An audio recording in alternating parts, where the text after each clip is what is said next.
Welcome to UA Live. I'm Abe. And I'm Leah. Coming up in the show, we look at the Upper Arlington High School walkout, the weight room, old school relics, and the Snapchat update. The Columbus Arnold Sports Festival on March 2nd to the 5th had many world records broken. The Mountain from HBO series Game of Thrones broke the world elephant bar deadlifting record with his 1,041 pounds. He also won the Arnold Classic, the biggest competition of the festival. We even had some of our own student athletes compete in the indoor rowing competition, bringing home 7 gold, 1 silver, and 4 bronze medals. A quote from the 14th Dalai Lama: "When we meet real tragedy in life, we can react in 2 ways, either by losing hope and falling into self-destruction habits, or by using challenge to find our inner strength." UAHS has recently gotten some attention from local news stations for the walkout in memory of the 17 lives taken on February 14th. Caroline took a look at what UAHS students did to honor those who tragically lost their lives in the Marjory Stoneman Douglas High School shooting, and what UAHS students would like to change. We're about to go out and stand for 17 minutes for all of the victims of the Florida shooting.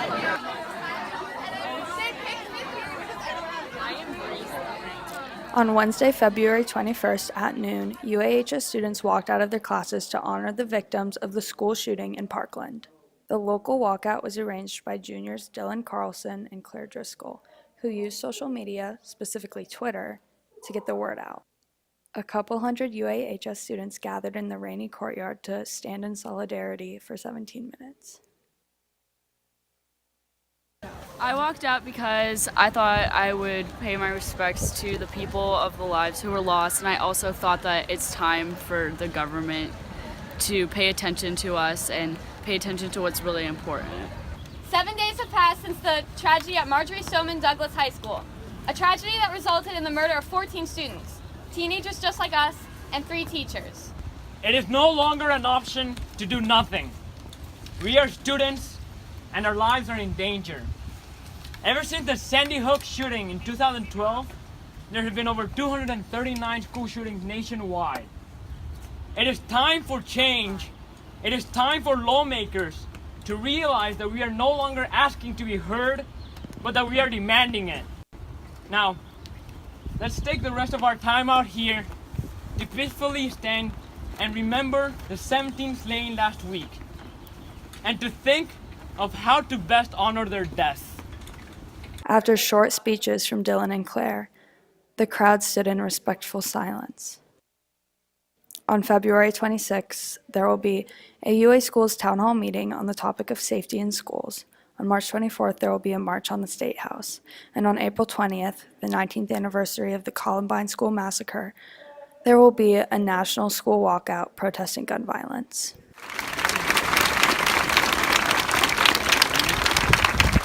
This has been Caroline Perwitz for WARL. There's also a national walkout April 20th in memory of the Columbine shooting. If you want to get more involved, there has been an arrangement to bus people from Columbus all the way to DC to protest gun violence in the March for Our Lives movement on March 24th. Tickets are $165 each and must be purchased by March 8th. More information can be found on the UAHS Walkout Twitter page.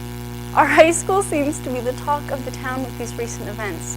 Speaking of the future, there have been many faculty meetings regarding the design of the new high school.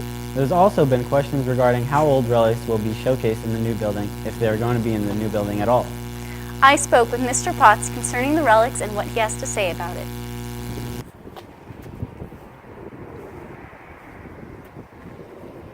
We have work done at all 5 elementaries, 3 rebuilds and 2 renovations, and then the high school will also be rebuilt. And so 6 major projects all happening pretty much at once.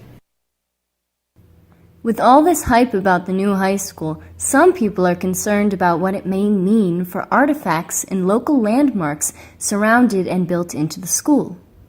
So I think clearly we have a great tradition and great history of Upper Arlington, and anything we do moving forward, we always want to make sure we're honoring our past and looking towards our bright future. I think we definitely have to find ways to bring some of those relics forward into our new school. And so whether it be Golden Bear down there in the lobby, where does it fit in the new school? All of our elementaries have a lot of things. If you're a Windermere graduate, you know, there's the little tiles on the walls that kids have made throughout their elementary careers. And so finding a way to incorporate those into the design and giving our architects, here's a list of the things that we want to make sure we can bring forward and honor and have a part of these new buildings.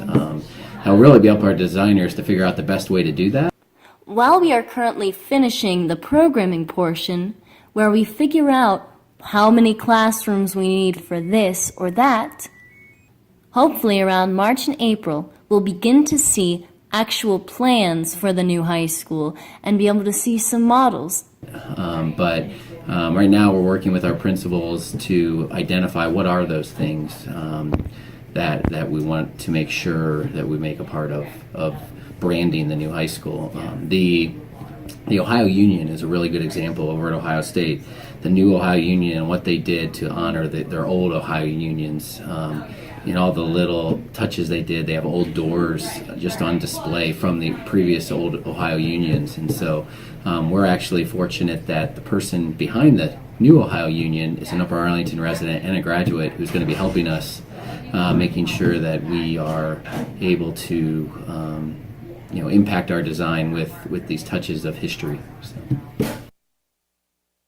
And we're all here today because of what people did before us. And so, as we move forward with projects, we certainly will be looking for ways to honor the traditions and the history of our school district and our community. This has been Leah Rapucci reporting from the WARL. With the new school being built, we will see how architects incorporate past student artwork in the upcoming plans. Now let's kick it over to Piper and CJ with sports. Welcome to sports. I'm Piper. And I'm CJ. Boys basketball has displayed a dominant regular season with a 20-1 record.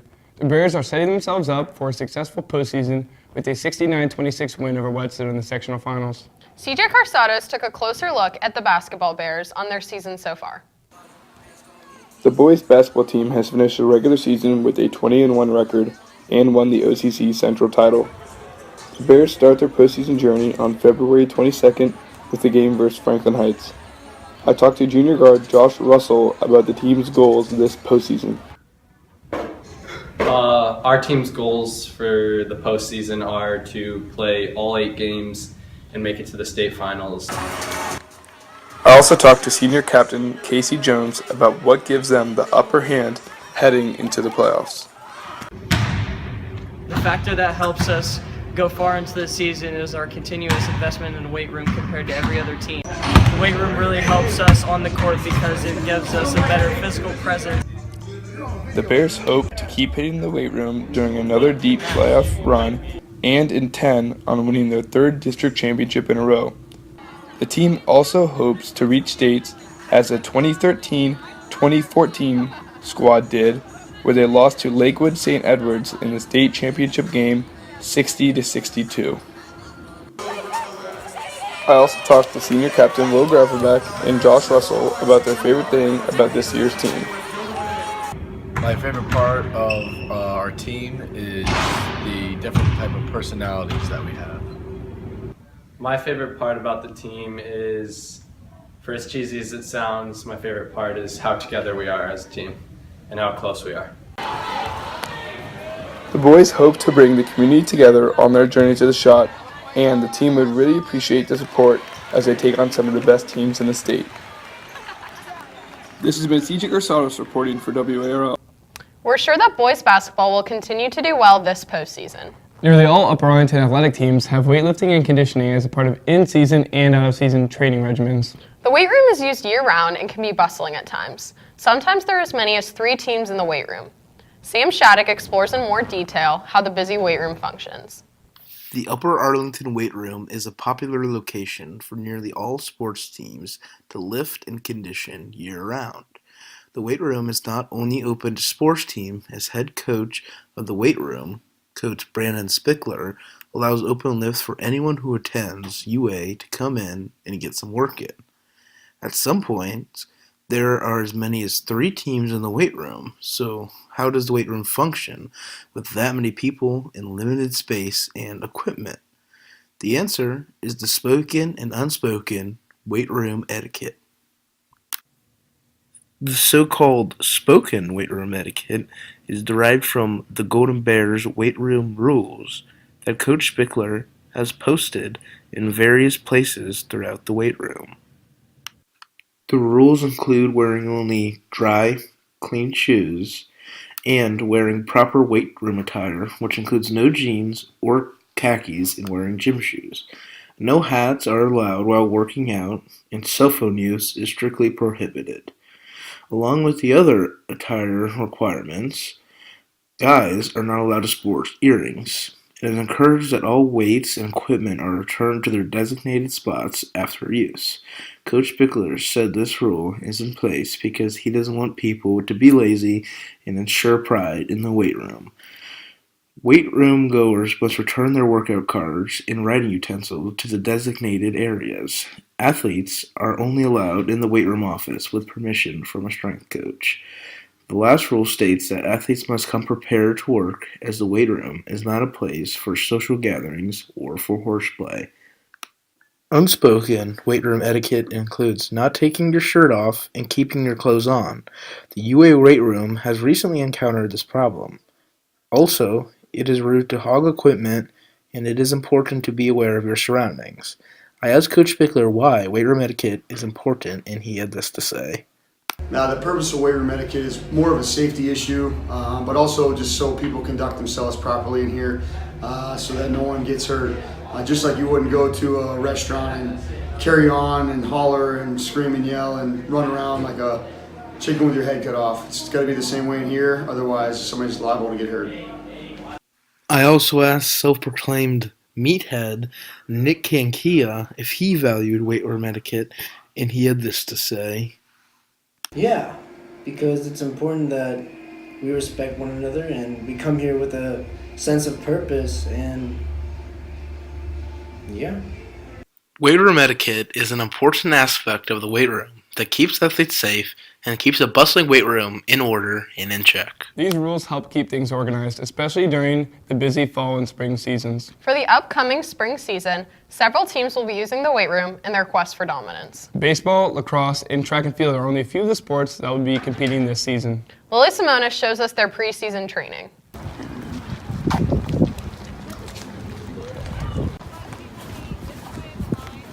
The Upper Arlington spring sports teams are kicking off this year with preseason workouts, regular weight training, practices, and tryouts for the upcoming season. While tennis and men's volleyball have a few extra weeks off, baseball, track, boys and girls lacrosse have recently began their seasons strong.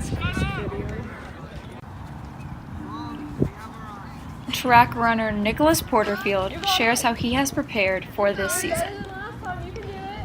I've been running in my free time. I've been lifting, trying to get my legs stronger so I can jump higher. Track and field's first meet will take place April 6th. Let's go, Anna. The infamous Wendy Pinta's 3-time defending state champion girls lacrosse team have also been preparing for their season 7 days a week. Returning varsity sophomore Nina Atkins shares exactly what they have been doing. So Mondays we have indoor lacrosse, Tuesdays we have morning running, Wednesdays lifting, Thursday morning running, Friday lifting again, and then Saturdays we do cycling, and Sundays we do like a team workout. Boys and girls lacrosse both participated in morning running for 6 weeks prior to the season. They began at 5:50 a.m. and finished loosely around 6:45. But lacrosse isn't the only sport with early mornings this spring. Baseball has also been practicing on the field prior to school. Upper Arlington Athletics have prepared these teams well for a healthy and competitive spring season. This has been Lily Simonis for WARL. Spring is a busy time for UAHS athletes. Good luck to the Spring Sports Bears as they start competition after spring break. Now let's kick it to Lily and Garrett on community news. In February, Snapchat launched a new update for users which changed the visual and technical aspects of the app. They've added new fonts, a clustered screen to view data with more advertisements, but many people say they would rather have the old version. Australian user Nick Ramsey created a petition on change.org to get the attention of Snapchat and hopefully reverse the update. The petition quickly surpassed 1 million signatures and is now approaching 1.5 million. Snapchat responded to the petition regarding the angry and disappointed users, but have also provided information hoping to relieve the public. Some UAHS students have expressed their opinions on the new Snapchat update. Here's what they have to say. Snapchat update really makes me aggravated because I can't see people's stories unless they're on my best friends list, and I feel like I'm gonna lose my streaks, and whenever I want to send something to one of my friends, it gets all weird and it's just so inconvenient. Hashtag first world problems. I do not like the Snapchat update because all my stories are getting like less views. Like when I'm taking a really glam selfie, I just less people are seeing it. Oh, I don't think anyone likes it. It just doesn't even make sense the way it's formatted. I really don't think it's that bad. I kind of didn't like it at first, but I mean, you get used to it. They've updated before, and I think people need to stop complaining about it. I don't really like the Snap update because the stories just are really confusing. I don't like the new Snapchat update because it's too confusing and it's not good. We don't like how the Snapchat update's very difficult to use. I don't like how you have to scroll down to find whatever story you want to watch, and you have to watch just all of them to get to the one you want.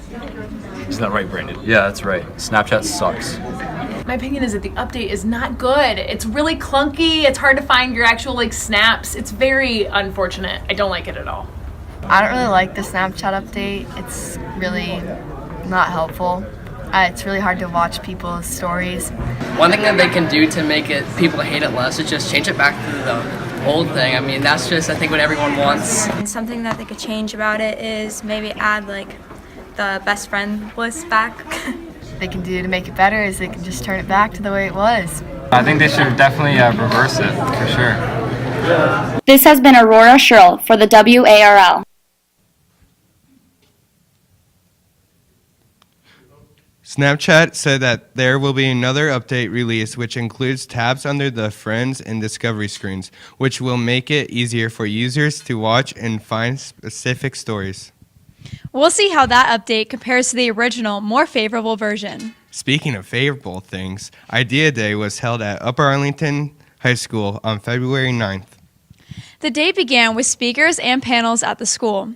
Students then either went off campus or stayed at the school for an afternoon of various workshops. Piper Crotty gave us a peek on what the UA Idea Day was all about. Idea Day is finally here, so get hype, Bears! Annual Upper Arlington Idea Day was held on February 9th. The day is a smaller scale of the annual Ideas Week held in Chicago. The day began with a speaker followed by a panel. Those who were going off campus for the afternoon were in the gym and heard Jody Carboneer-Dreyer and Sean Derrick speak. Students staying at the school in the afternoon were in the auditorium and heard Chris Hawker, Sammy Hidme, Amber Runyon, and Max Whitfield. How Idea Day started was we have a member of the Education Foundation, Alice Finley, and so she went to Upper Arlington. She went to Chicago Ideas Week 2 years ago, and then she came back to UA and she said, how can we bring this to the school? And so she worked with Mrs. Moore, who's the head of the R&D lab here, and they sent out an email to students and they said who's interested in creating this thing called Upper Arlington Idea Day, and so a ton of students jumped on board, and so we started meeting in May of last year, and then we've been brainstorming, working throughout the summer, and then we finally had our event in February. So we ended with about 9 or 10 students and 4 or 5-ish adults. to get speakers for Idea Day, we talked to a lot of alums, and then we also have a lot of connections through the Education Foundation, through friends of people on the committee and whatnot, and so that's how we got most of our speakers, through alums, suggestions, and just reaching out. We definitely hope that Idea Day continues to grow and that it becomes a tradition in Upper Arlington, and we are hoping that it grows to like other schools in Columbus, just because in Chicago it's like accessible for all people, from like schools and like adults and like everyone, so we kind of want to grow it to all of Columbus. So if we could get like adults and like communities and other schools involved, like we're hoping that we can definitely expand it. To participate in the Idea Day committee, you definitely need to be dedicated, and I feel like the current committee has set a really high bar, and like none of us came in with like a spreadsheet saying like you need to do this, you need to put in this many hours. It's something that the 10 of us have been super passionate about. We've been putting in a lot of time and effort into it, so I would just say for the people who hope to continue, like you definitely need to like the project. You shouldn't be doing it to put it on your resume or like because it's something cool. Like you need to be doing it because you genuinely think that learning is important, and like you're like willing to invest yourself into it, because like we work long hours, like we meet all the time, like during the weekend, and it's a lot of work, but it's also a lot of fun. So just really being aware of the work that's going into it and being genuinely dedicated is what I would say. In the afternoon, students went to various workshop sessions, such as a chop challenge, industrial design prototyping, art outside the lines, music therapy, and a cooking challenge at Wendy's headquarters. Okay, go. For Idea Day, I went to Wendy's headquarters and they showed us how they run the business, and we went into the test kitchens and we tested and made our own burger and Frosty, and I learned a lot. This has been Piper Crotty for WARL. Get ready for next year's Idea Day and the different speakers, Bears. The video game Fortnite has been taking the world by storm. Since the summer of 2017, students at UAHS have been playing solo, in pairs, and in groups. John Deschler transports us into the world of Fortnite. The free-to-play strategy game Fortnite Battle Royale has been growing incredibly popular at UAHS over the past several weeks. The game is a version of Last Man Standing, where 100 players parachute out of a flying bus and drop on an island to battle against each other using resources found on the island. Every player is initially given an axe, which can be used to collect materials, to build forts, and break down walls of buildings, to find chests, which contain weapons and ammunition that is needed for survival. I went and asked some players around the school about the game. Like, you know, playing with the boys. It's a great time. Just not stressing out about homework and just playing with your friends. Oh yeah, most of all my friends play. If I can get my hands on a scar, it's game over for everybody else, but I'll do alright with a little snipey snipe from here and there. Low ends. I only have 2 of those. On a scale of 1 to 10, the amount of Fortnite I play is probably 7 or 8. 10 being like constantly, 0 being nothing. So 6 or 7. Probably normally in 6. Now school's picking up. Who you're playing with. So if you're playing with friends, you're 100% with squads, because that is 1,000 times more fun with friends. However, if you're going solo and you're just like, I'm just kind of playing to play, you go solo. I don't really want to give away my secret spot. However, I will for the sake of this video. It is at the motel on the top left of the map. It's really kind of hidden. It's by Anarchy. So it's really guaranteed 3 to 4 chests there. So if you land, the first one to land, 3 to 4 chests is solid. So there's a vast majority of people playing Fortnite. I got into Fortnite because some of my other friends actually started playing, and it looked kind of fun. So I was like, hey, they're playing it, so I'll play it too. So and it's been a great experience. Well, everyone puts on their Snapchats, and it's very annoying, and I know it's like Victory Royale. That's all I got. That's all I know. A trend that has been started as a result of the game is posting your victories on your Snapchat story. The game was released on PC and console on July 25th, 2017, and in the first 3 months of being released, it soared to over 10 million users and hasn't slowed down since. The game is structurally similar to the most popular PC game in history, PlayerUnknown's Battlegrounds, PUBG for short. This game is the same concept, but less cartoon-like and more realistic. Fortnite was the first to release on console before PUBG, which gave Fortnite an edge in the competition. What also gives Fortnite the edge is that it is free to play, while PUBG is $30. Fortnite could end up being the most popular free-to-play game in history with a recorded 40 million current users. Another aspect of every video game is the popularity of the game on YouTube. Many famous YouTubers have picked up the game and soared in likes, views, and subscribers. The most popular of these is a man who goes by the name Ninja online. Ninja has 1 million subscribers and posts Fortnite PC gameplay daily.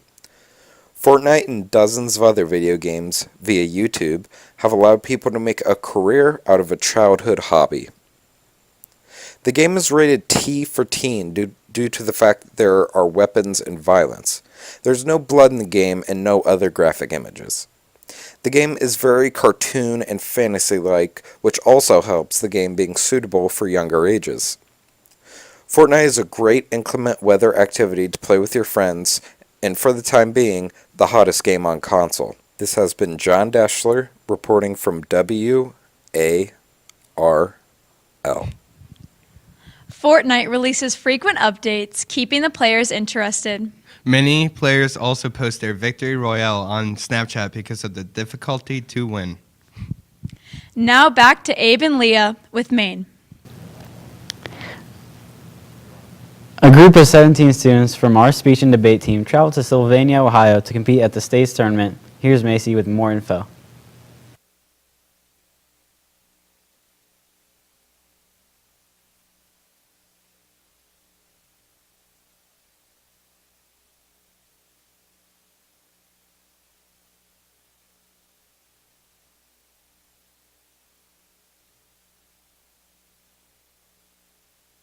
Welcome to Speech and Debate Club. These are the players out here. And there's our coach, two of our coaches. Mrs. Burgess and Mr. Kimyati. Not only do the players work hard, but the coaches work hard as well to teach these public speakers how to do their best. Speech and debate, they're kind of different. We meet separately, and debate is talking about different topics, Lincoln Douglas, Congress, and public forum. So it really just depends. You're going up against different schools and debating against one another. On the speech side of things, we have a few students that do original oratory, and that means that they are writing their own speech about 8 to 10 minutes. Okay, so speech and debate is a club at the high school, but it's also like a team. So you can look at it as like a team sport and also as like an extracurricular club. We go to tournaments like every week-ish or so during like the winter sports season, if you will, and you can get like bids from tournaments, and if you get 4 of those, you qualify to states, and then you also have like your district qualifier, and then your national qualifier, and then you have your state tournament. So it's like a lot like a sport, but it's also like not a sport, it's like an academic sport, if you will. You can catch the Speech and Debate Bears in Sylvania, Ohio, the weekend of March 3rd. This has been Macy Spielman reporting for WARL. The season is closing for Speech and Debate. Consider joining in next fall. See Mr. Camiotti or Miss Burgess for more information. Stay current with us by watching our next show. Thanks for tuning in to UA Live.